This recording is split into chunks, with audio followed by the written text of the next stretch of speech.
മകനോടുള്ള വിരോധം പിതാവ് തീർത്തത് മകന്റെ കടയിൽ കഞ്ചാവ് കൊണ്ടുവച്ച് വയനാടാണ് സംഭവം. മാനന്തവാടി ചെറ്റപ്പാലം പുത്തൻതറ വീട്ടിൽ 67 വയസ്സുള്ള പി അബൂബക്കറാണ് പിടിയിലായത്. CCTV ദൃശ്യങ്ങളുടെ അടിസ്ഥാനത്തിൽ നടത്തിയ അന്വേഷണത്തിലാണ് പ്രതിയെയും സഹായിയെയും പോലീസ് പിടികൂടിയത്. മാനന്തവാടി മൈസൂരു റോഡിലാണ് അബൂബക്കറിന്റെ മകനായ നൌഫലിന്റെ സ്ഥാപനമുള്ളത്. നൌഫൽ പള്ളിയിൽ നമസ്കരിക്കാൻ പോയ സമയത്താണ് അബൂബക്കറും സഹായിയും ചേർന്ന് 2 കിലോയിലധികം കഞ്ചാവ് കടയിൽ കൊണ്ടുപോയി ഒളിപ്പിച്ചത്. എക്സൈസ് കഞ്ചാവ് കണ്ടെടുത്തെങ്കിലും തനിക്ക് ഇതിൽ യാതൊരു പങ്കുമില്ലെന്ന് നൌഫൽ ആവർത്തിച്ച് വ്യക്തമാക്കി. ഇതോടെയാണ് അന്വേഷണം വിപുലമാക്കിയത്. CCTV ക്യാമറകൾ പരിശോധിച്ചപ്പോൾ അബൂബക്കറും സഹായിയും സംഭവ ദിവസം കടയിലേക്ക് പോകുന്ന ദൃശ്യങ്ങൾ പോലീസിന് ലഭിച്ചു. കർണാടകയിൽ നിന്നാണ് അബൂബക്കർ കഞ്ചാവ് എത്തിച്ചത്.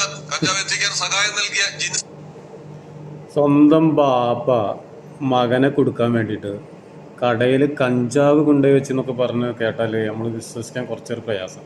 പക്ഷെ ഇത് നിങ്ങൾ ആലോചിക്കുകയാണെങ്കിൽ ഒരു വാപ്പ മകനെ കൊടുക്കാൻ വേണ്ടി ആ കഞ്ചാവ് കേസിൽ മോനെ കൊടുക്കാൻ വേണ്ടിയിട്ട് വാപ്പയും കൂട്ടുകാരും കൂടിയിട്ട് മകൻ്റെ കടയിൽ കഞ്ചാവ് കൊണ്ടുപോയി വെക്കുകയാണ്. നിങ്ങളൊന്ന് ആലോചിക്കുകയാണെങ്കിൽ നമ്മുടെ മനുഷ്യന്മാരുടെ ഒരു അവസ്ഥ.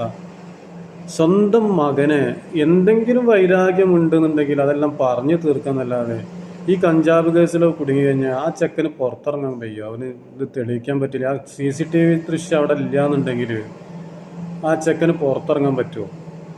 രാജ്യദ്രോഹ കുറ്റമല്ല ഉണ്ടാവുക. അപ്പോൾ ഈ തന്ത എന്താണ് വിചാരിച്ചത്? സ്വന്തം മകനെ കൊടുക്കാൻ വേണ്ടിയിട്ട് കഞ്ചാവ് കൊണ്ടുവയ്ക്കുക.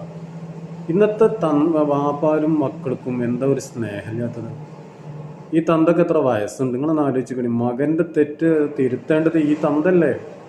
ഈ തന്ത പോയിട്ട് കഞ്ചാവ് കൊണ്ടുപോയി വെക്കുക മകനെ കൊടുക്കാൻ വേണ്ടി. ഈ തന്തയും തന്തൻ്റെ കൂട്ടുകാരൻ.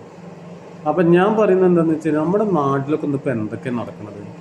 നമ്മൾക്ക് ചിന്തിക്കാൻ പോലും പറ്റാത്ത കാര്യങ്ങളാണ് ഇന്ന് നാട്ടിൽ നടന്നുകൊണ്ടിരിക്കുന്നത് എനിക്ക് പറയാൻ പറ്റും. കാര്യം എന്ന് വെച്ചാൽ തന്ത മോനെ കൊല്ലണു, മോന് തന്തനെ കൊല്ലണു, മോൻ ഉമ്മനെ കൊല്ലണു, ഉമ്മ മോനെ അടിച്ചു കൊല്ലണു. ഇങ്ങനെയൊക്കെ പലതും കേൾക്കാൻ തുടങ്ങിയതിന് ശേഷം സത്യം പറയുകയാണെങ്കിൽ നമ്മുടെ മക്കളും തന്താരൊക്കെ എങ്ങോട്ടാണ് ഈ പോക്ക് പോകണമെന്ന് അറിയുന്നത്.